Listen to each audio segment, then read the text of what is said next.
누군가 답이 하나라고 정해주면 우리가 고민하지 않잖아요. 흔히들 이렇게 얘기하시잖아요. 죽을 병이 아니에요. 갑상선암은 안 위험한 병이냐라고 단언할 수는 없죠. 네, 안녕하세요. 저는 삼성서울병원 내분비외과 최준호입니다.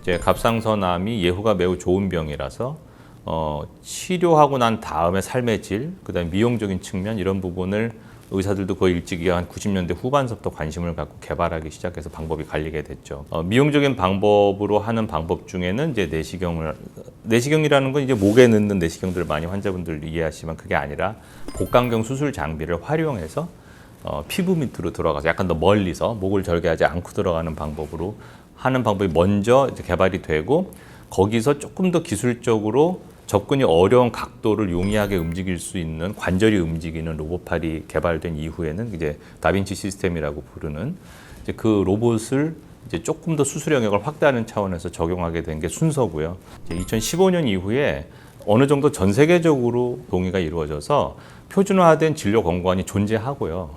1cm보다 작은 경우에는 암이 의심돼도 검사조차 하지 말고 좀 지켜보다가 좀 진행이 되거나 그러면 그때 가서 진단 방법인 세침 흡인 검사 같은 걸 해가지고 만약에 암이 나오면 수술을 결정하거나 또 지켜보거나 이런 식으로 지금 정하도록 어느 정도 알고리즘화 돼 있거든요. 갑상선암이 위치가 깊이 위치하고 있으면 신경도 위험해지고 식도도 위험해지고 기관지도 위험해지거든요.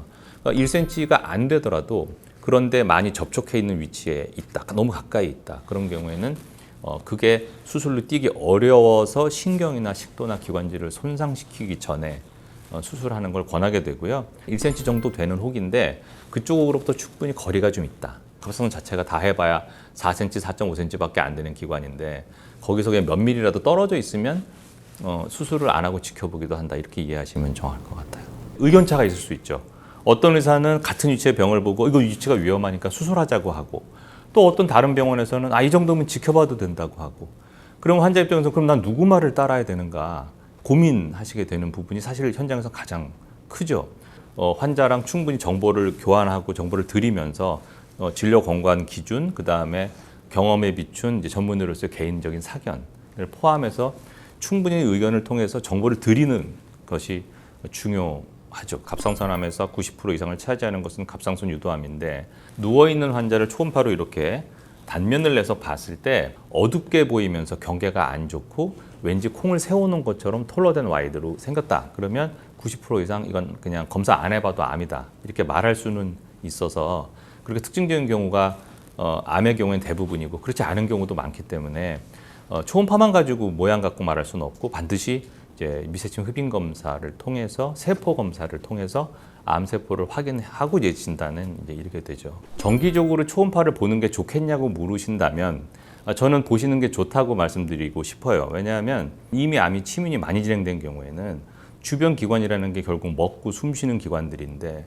자른다는 거는 생명을 담보로 하게 돼요. 이제 아니면 아주 심각한 후유증을 남기거나 따라서 증상이 생기기 전에 아는 유일한 방법은 검진이죠. 갑상선암이 매우 흔한 병이기 때문에 검진을 통해서 존재를 미리 알고 지켜볼지 수술할지 이렇게 결정하는 것이 장기적으로 국민 개개인의 건강관리 차원에서는 도움이 된다고 생각합니다.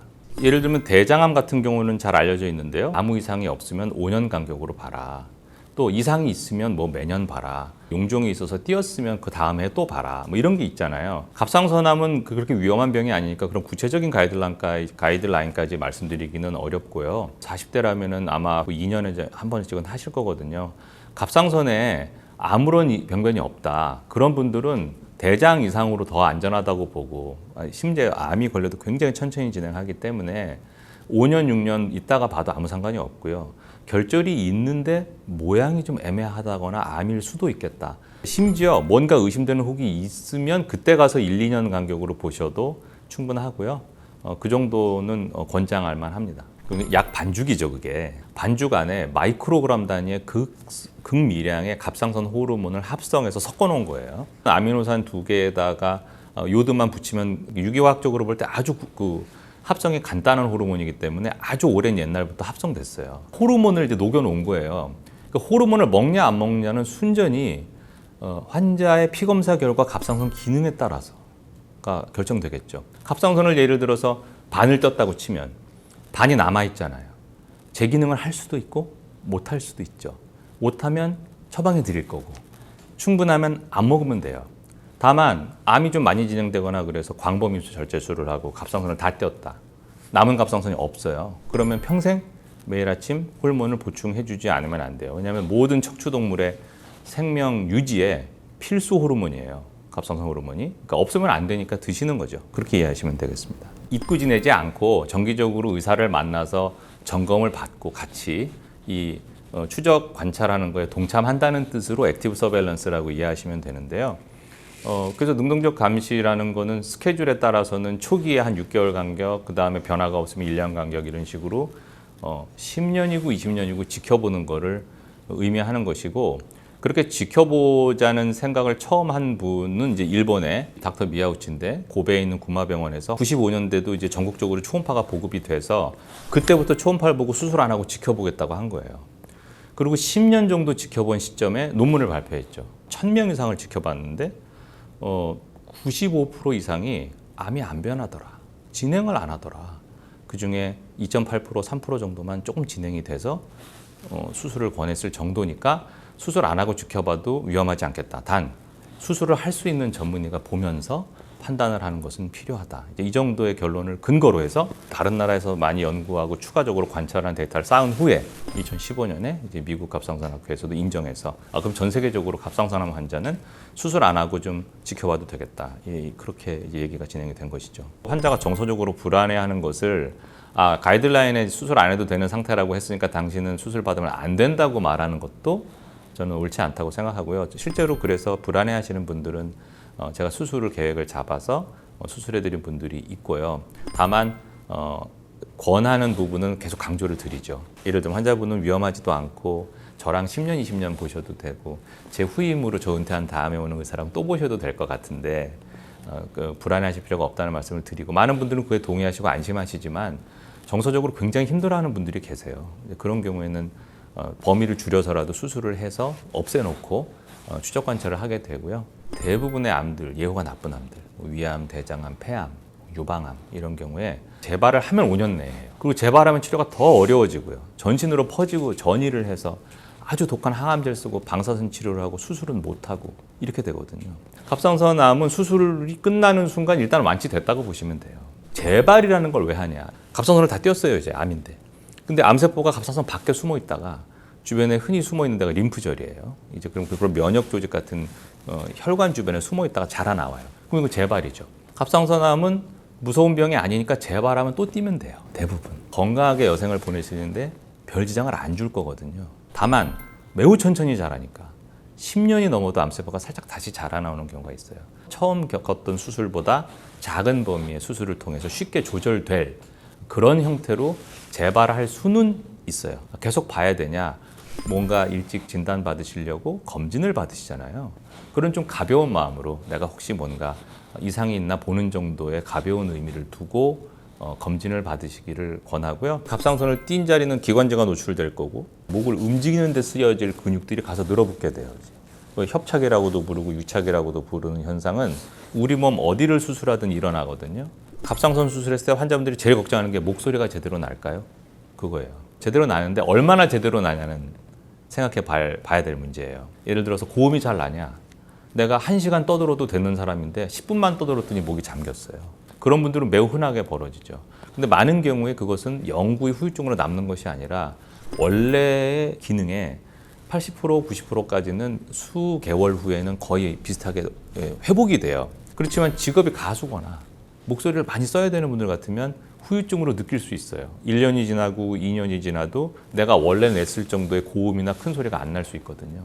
그런 부분은 아무리 수술이 깨끗하게 잘 되고 신경을 보존해도 흉터 조직 변화 때문에 어쩔 수 없이 살짝 벌어지는 부분이 있어서 이게 정말 아무 문제가 아닌 분들도 대다수고 직업상의 특성 때문에 불편해하는 분들도 있을 수 있다. 그 정도다. 이렇게 알고 계시면 될 것 같아요.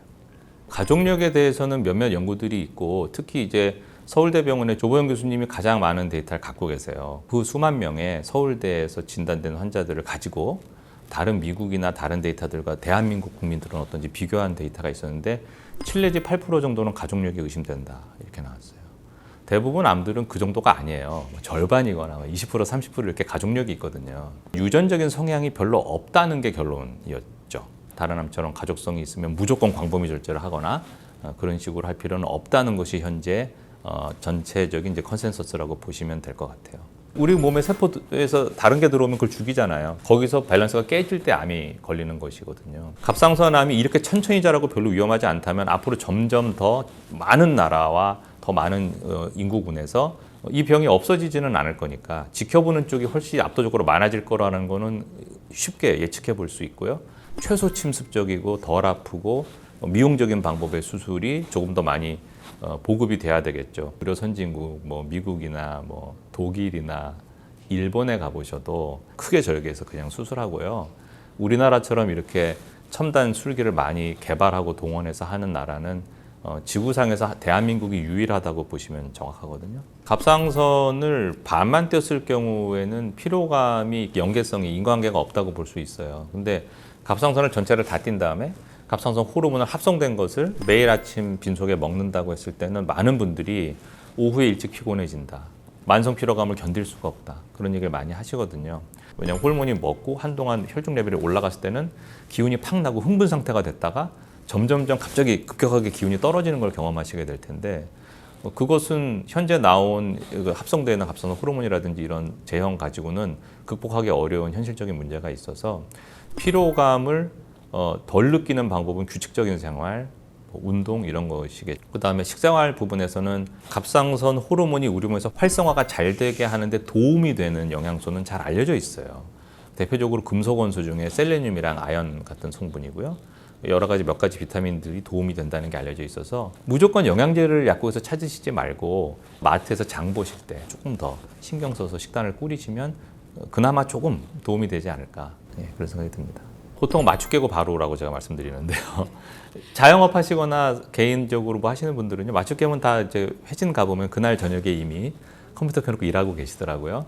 그게 회복이 오래 걸리는 건 아니에요. 가장 중요한 것은 앞으로 어떤 일이 벌어질지 너무 막연하게 불안해하지 마시기를 당부드리고 싶습니다. 무서운 병이 아니고요. 너무 암이라는 단어에 매몰돼서 너무 많은 거를 포기하거나 또는 너무 절망하시거나 그러시지 말고 아무것도 안 하고 방치해서는 안 되겠지만 치료만 잘 된다면 별로 무서운 일은 나에게 생기지 않는다. 이렇게 마음을 좀 다잡으시기를 당부드리고 싶습니다.